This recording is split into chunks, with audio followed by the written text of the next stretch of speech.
కర్నూలు జిల్లా ఎమ్మిగనూరు పట్టణంలోని స్థానిక ఆదోని బైపాస్ రోడ్డులో గల శ్రీ సుశీలాంబ దేవాలయం నందు కార్తీక మాసాన్ని పురస్కరించుకొని ఆలయ కమిటీ సభ్యులు, దేవాలయ అధ్యక్షులు బోడబండ రామచంద్ర, సెక్రటరీ పోతు భీమిరెడ్డి, జాయింట్ సెక్రటరీ లక్ష్మణ, ఆర్గనైజ్ సెక్రటరీ కునిగిరి కాశీనాథ్, కోశాధికారి టి రామదాస్, నిత్య సేవకుడు పకీరప్పల ఆధ్వర్యంలో ఆలయ అర్చకులు, వేద పండితులు, కరణం హరికృష్ణ స్వామి వేద మంత్రాల మధ్య మహాశివుడికి ఉదయం విశేష పూజలు, పంచామృత అభిషేకం అనంతరం పెద్ద ఎత్తున పాల్గొన్న మహిళా భక్తులతో వైభవోపేతంగా అన్నాభిషేకం, లక్ష పూజార్చన వైభవోపేతంగా నిర్వహించారు.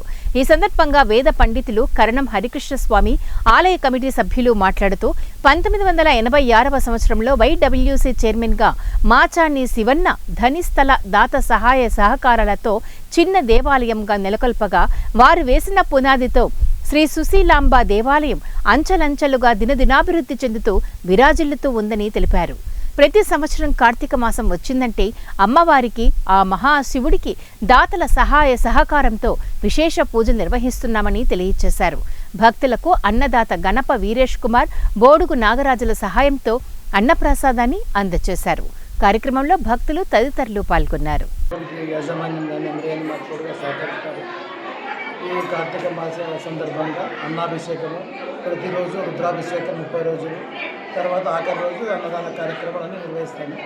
దీనికి అందరూ ప్రజలు బాగా సహకరించినారు. తర్వాత గుడి టెంపుల్ పెద్దలు కూడా అందరూ సహకరించారు. ఇంకా పూజారి వాళ్ళు బాగా సహకరించినారు.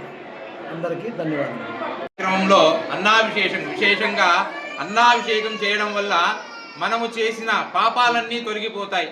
పూర్వజన్మలో చేసిన పాపాలన్నీ తొలగిపోయి అందరికి కూడా ఈ పాప వీధి నుంచి భయపడి ధర్మ మార్గంలో నడిచి అందరూ పుణ్యప్రదంగా విశేషంగా ఈ అన్నాభిషేకంలో పాల్గొని అందరూ కూడా భక్తితో ఈ అన్నాభిషేకం చూసిన వాళ్ళకు కానీ పాల్గొన్న వాళ్ళకు కూడా ఆ పార్వతీ పరమేశ్వరుల సంపూర్ణ అనుగ్రహం కలుగుతుంది.